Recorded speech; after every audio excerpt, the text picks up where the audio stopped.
Welcome to another edition of Talk City Greensboro, produced by GTN, featuring interviews and events happening around town. It's an easy way to stay in the know while you're on the go. Subscribe to Talk City on iTunes, Pandora, Google Play, or SoundCloud so you can keep up with what's going on in Greensboro City government.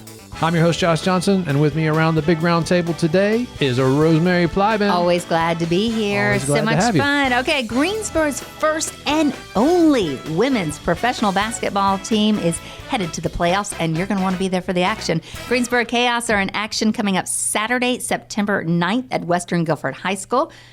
You haven't heard of the team? What? Well, there is no better time to get acquainted. Shatrina Smalls is founder, owner, and head coach. Danielle White and Analza Tweet Jordan are athletes on the court, and we are so happy to have them with us today. Hello. Thank you for having us. So glad to have you here. All right, Trina, let me start with you. I know that you have always loved sports.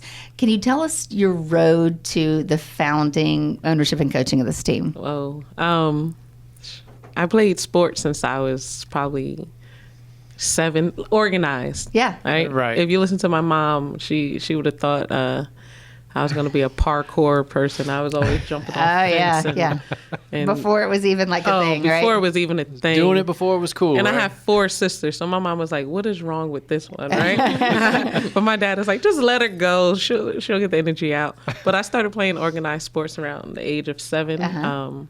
My first sport was soccer. Okay. I was much better at soccer than I was basketball. Really? I played soccer for a while, but I loved basketball more. Yeah. So that kind of just sparked me to work a little harder at basketball. I played throughout high school, went to college, got injured in college. So that kind of derailed me going to the WNBA. Well, the playing part, but it didn't. I mean, your love was still there for it. The love. So, yeah. But it became, at that point, it became like a love-hate thing because it was like, you know, you give yourself so long to something and it's no longer. So the way I describe it to people, everything that I was and everything that I did was because I was a basketball player. Right. I went to college and I got the grades because I was a basketball player. So when that's kind of like ripped away from you, you kind of have to re-identify yourself in a sense. And that's what happened. And I had to do an internship for college to graduate. And I moved back home to Manchester, New Jersey. And the athletic director gave me a coaching job. I had no idea what I was doing. I was like 21, 22 years old. And I remember coaching the first game going, wow, okay. Right? Yeah. Okay, this is new, but I like it. Yeah. You know? Nice. But my high school basketball coach always used to tell me, you're going to be a much better coach than you are a player because you see the game differently. Wow.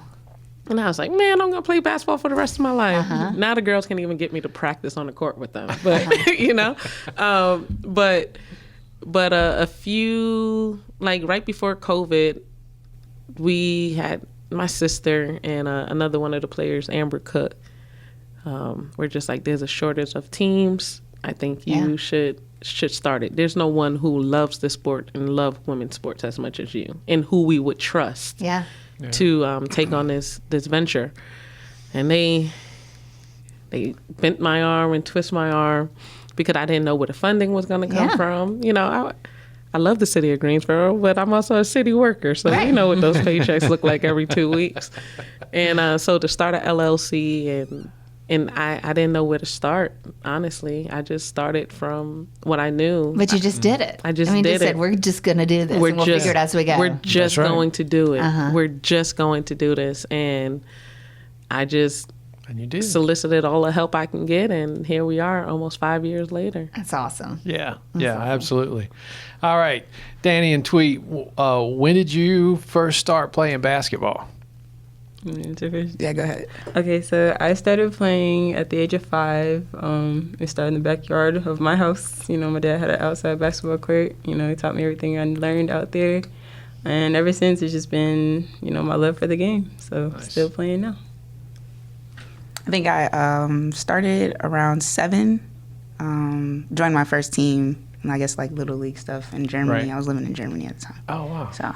And how did you two get hooked up with Kaos, Greensboro Kaos? So I was playing in a Greensboro league at Barber Park, and Coach had came to a couple of my games. I didn't even know, but she'd been watching me, from what I was told. And that's pretty cool, right? That has to feel good. It felt great because it's just like, wow, you see, my love for the game as much as she loves the game. So she came to me after one of my games, and she was just like, look, we're having tryouts for the Greensboro Kaos. I want you to come out. And I was like, okay, I'm down. Let's do it. And it's crazy because I wasn't able to make the tryouts due to it being on my birthday weekend. I was out of town. And so she reached back out, I want to say maybe like a week after. She was like, look, I still want you to come out to play. She's like, if you're still interested, come on. She's like, let's set this up. And I was like, I took the offer, and I loved it. And what about you, Tweet?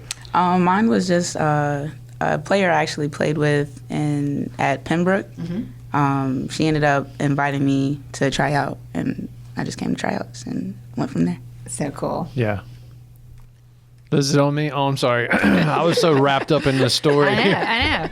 Well, let's go. Okay, let's get back. So you established a team in like 2019, right? Yes. And then, boom. Yes. 2020 came. So you didn't have a first season, or not the first season that you thought you might have. No, so this year's supposed to be our fourth year playing, but it's really only our third year playing. Right. So I established the team December 2019. Oh gosh. Right? Wow. All high hopes, right? Yeah. High hopes. This is going to be great. After my arm's been bent and turned and pulled, here I am finally on board. And then COVID comes. So you have this new organization. And I'm like, what the heck am I going to do now? Right. But there were still players who already said, we want to be here. And there were friends and family who said, I believe in your vision already. But my goal, and still is my goal, is to always be a part of the community that who either already supports us or one day will support us, right? I didn't know what the support would look like at that time. I was just going into it blindly.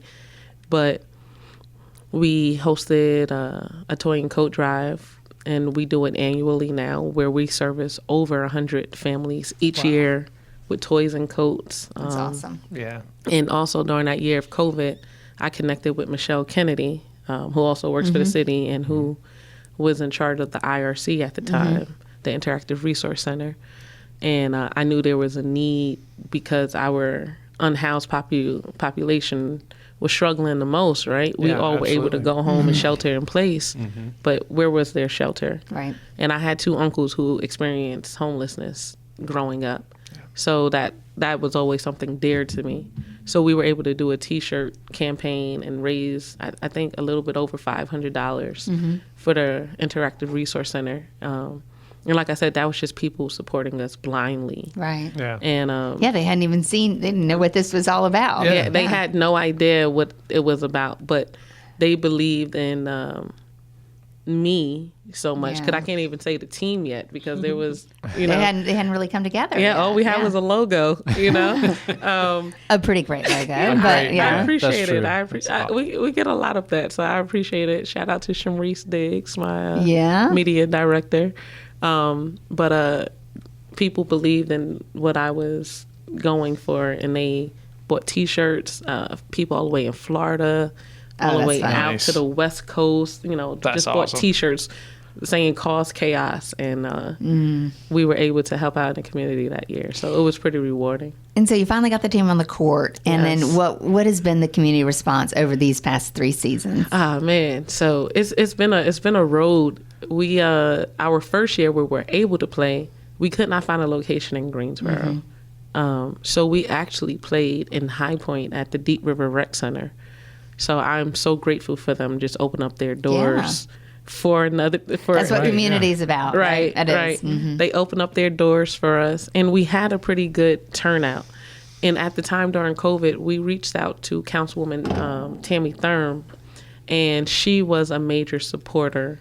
Even when the season was shut down, she already had bought her season pass. Oh, right? I love it. So I'm like, we'll give it back. She's a good fan, yeah. Yes, she is. We'll give you back your money for the season pass. She's like, no, keep it, I wait until the season's here, and even the next year, she's still supported with a season pass and T-shirts and hoodies.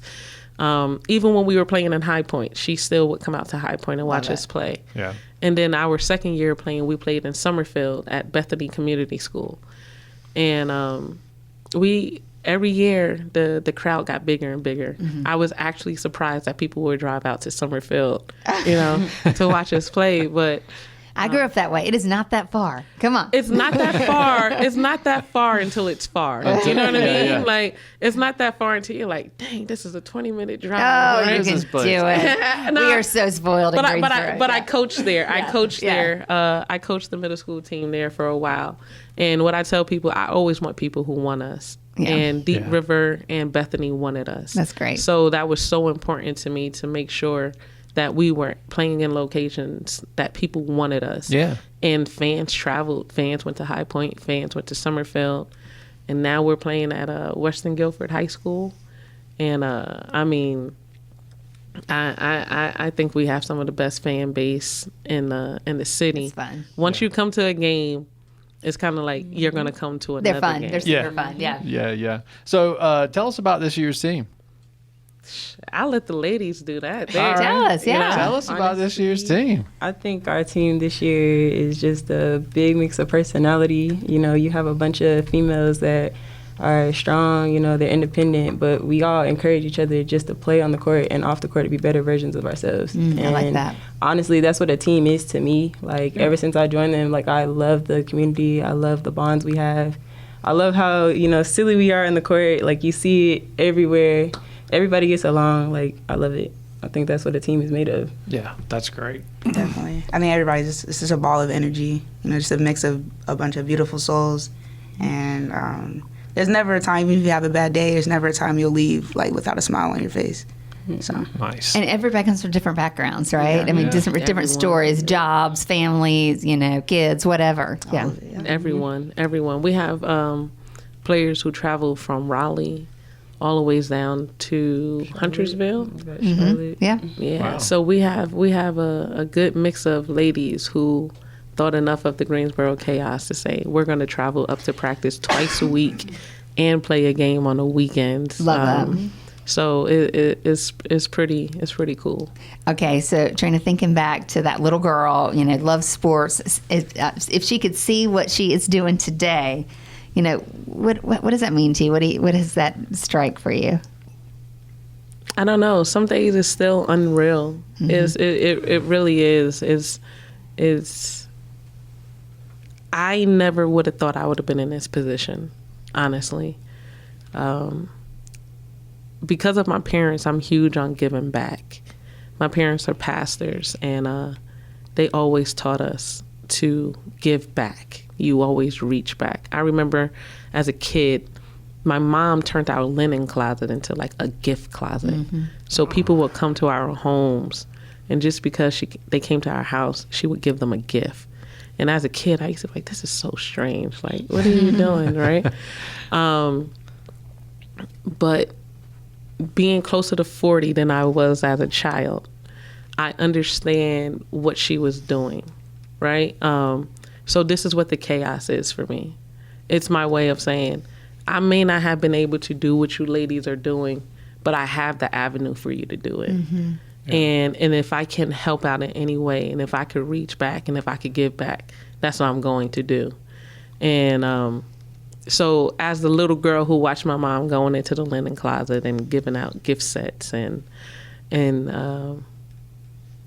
just making everyone feel welcome, I hope that I create the same environment for my team and for fans who come to the game. So I don't know what the little girl would say, because I remember watching my mom go, what the heck are you doing? But I get it now, right? I get it now at 38 years old, what she was doing. Yeah. And that's what I'm trying to do. Just making sure that I give back to these young ladies who are sitting here with me and the generations of young girls coming back, so that one day they can look and go, what the heck is she doing? Right? Well, I mean, and they can look and see, hey, if those girls can do that, if those women can do that and be on the court, then I can.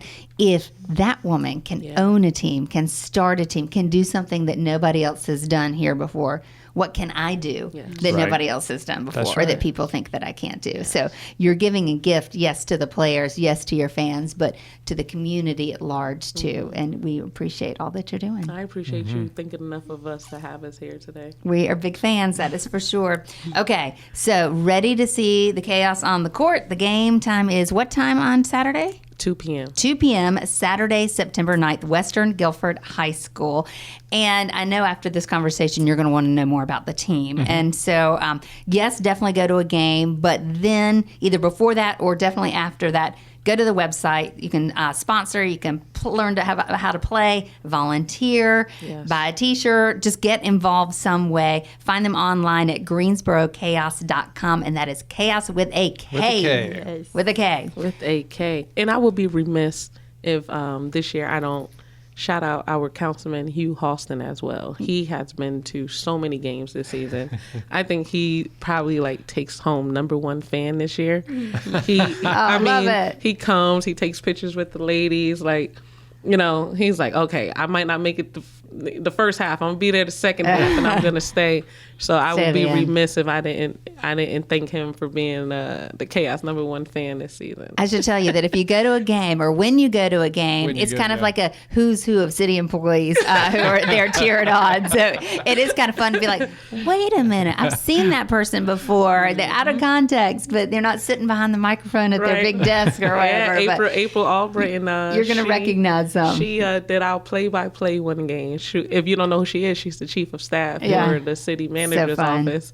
So she did the play-by-play? She did the play-by-play. That's so cool. She's amazing. You That's wouldn't fantastic. think so, but she, all of the fans was like, when is she coming back? See, giving people opportunities That's all right. over. All the way around. Hey, thank y'all so much. Good luck. Thank you. But good luck on the court, but good luck in life, because y'all got this. much. You've got the tools, that's for sure. Absolutely. Thanks for being on the show. Thank you for having us.